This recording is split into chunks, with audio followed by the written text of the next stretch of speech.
Hola, mi nombre es Patricia Bueno y te saludo desde Kalamazoo, Michigan. Te invito a que aprendamos juntos el versículo de memoria. Después, Moisés y Aarón se presentaron ante el faraón y le dijeron: El Señor, el Dios de Israel, dice así: deja ir a mi pueblo a celebrar fiesta en el desierto.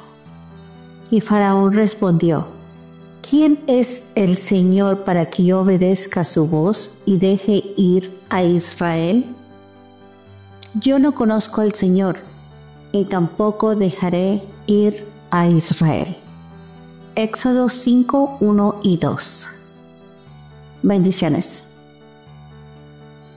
A lo largo de su vida, Moisés se enfrentó a momentos desafiantes, pero quizá ninguno fue tan desconcertante como los primeros pasos al cumplir la misión que Dios le había encomendado. Luego de su dramático encuentro con el Señor en la zarza ardiente, de su lucha interna con las excusas, y de su humilde aceptación, Moisés fue armado con señales y palabras de parte del cielo. Con la compañía de Aarón y la promesa de que Dios estaría con él, emprendió el retorno a Egipto lleno de expectativa, aunque seguramente con una mezcla de temor e incertidumbre. La situación del pueblo era precaria, pero había una esperanza renovada que encendía el corazón de los esclavos hebreos. Es comprensible que Moisés pensara que, al presentarse ante el faraón con la autoridad divina, las cosas cambiarían de inmediato. Después de todo, Dios había dicho que sacaría a su pueblo de Egipto. Pero lo que ocurrió fue un golpe frontal contra esa esperanza. En lugar de liberación, hubo opresión más severa. La decisión del faraón de aumentar la carga sobre los hebreos provocó frustración, dolor y resentimiento. Este retroceso, después de tan alto momento de expectativa, fue devastador. El pueblo que había creído en la intervención divina comenzó a dudar, y los líderes sintieron que habían sido traicionados por aquellos que prometían liberación. El desencanto fue tan profundo que los líderes de los israelitas confrontaron a Moisés y a Aarón, culpándolos de haber empeorado su situación. La misión, que parecía comenzar con un impulso celestial, había generado un conflicto aún más grande, no solo con los egipcios, sino también dentro del mismo pueblo. ¿Qué tipo de liberación era esta? ¿No era Dios quien había prometido actuar? Estas preguntas dan inicio a una fase clave de la experiencia del pueblo de Dios. La fe cuando no hay evidencia aparente, la confianza cuando todo parece ir en la dirección contraria. Bienvenidos, mi nombre es Augusto Palacios y esto es Estudiando la Lección.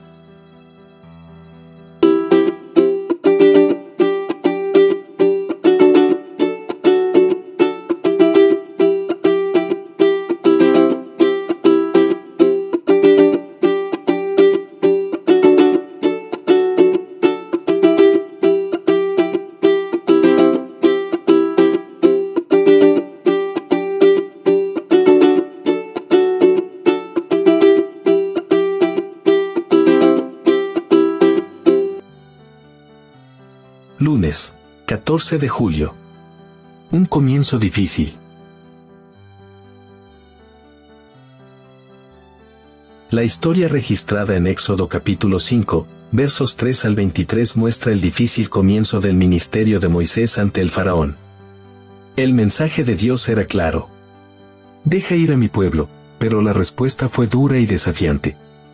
El faraón no solo desestimó la petición, sino que endureció las condiciones de los hebreos, retirándoles los insumos necesarios para la fabricación de ladrillos mientras exigía la misma producción diaria. Esto convirtió una esperanza de redención en un motivo de desesperación. Moisés, en su primer acto como portavoz de Dios, parecía haber fallado estrepitosamente. El rechazo de Faraón, sin embargo, no fue una sorpresa para Dios. En el capítulo anterior, el Señor ya había advertido que el corazón del rey sería endurecido y que no dejaría ir al pueblo tan fácilmente. Lo que para Moisés y el pueblo fue un tropiezo, para Dios era parte del proceso necesario para demostrar su poder no solo a Egipto, sino también a Israel. Este inicio tan difícil sería la antesala de milagros aún más poderosos. Pero en el momento presente, Moisés no podía ver más allá del dolor inmediato. El pueblo hebreo, al sentirse traicionado, se volvió contra sus propios líderes. En Éxodo 5:21 vemos una frase llena de reproche y amargura. Que el Señor los mire y los juzgue, les dicen los capataces a Moisés y a Aarón.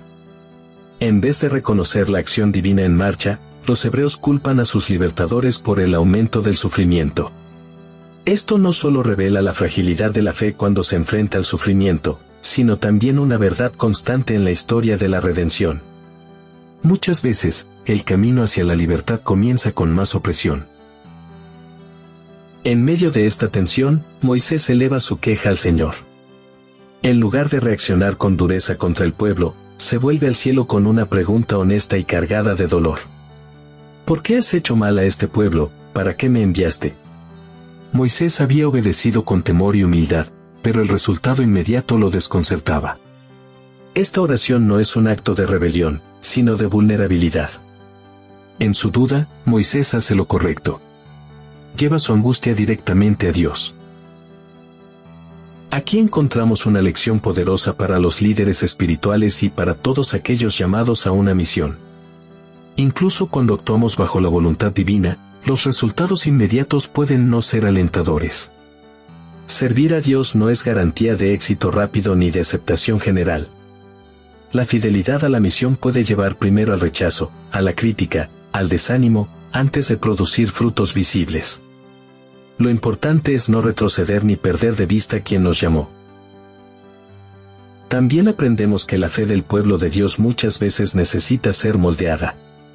Israel aún no conocía plenamente a su Dios, y debía aprender a confiar en Él, incluso cuando las circunstancias parecían contradecir sus promesas. Este proceso de confianza en medio de la dificultad sería repetido muchas veces durante su travesía por el desierto. La fe auténtica crece en medio de la prueba, no en ausencia de ella. El contraste entre la expectativa de Moisés y la realidad que enfrenta ilustra con claridad lo que muchas veces vivimos en nuestra vida cristiana. Nos aferramos a una promesa y esperamos una respuesta inmediata, pero Dios, en su sabiduría, permite pruebas que fortalecen el carácter y purifican la fe. Moisés estaba siendo preparado, el pueblo estaba siendo moldeado y el nombre de Dios estaba por ser exaltado. Lo que parecía un fracaso inicial era en realidad el primer paso de una liberación gloriosa. No te pierdas nuestras preguntas diarias en Facebook, Instagram, Threads y X o Twitter. Cada día, de domingo a viernes, publicamos 2 reflexiones en punto de las 2 de la tarde y 8 de la noche para fortalecer nuestro aprendizaje juntos. Tu participación y comentarios hacen la diferencia. Te esperamos.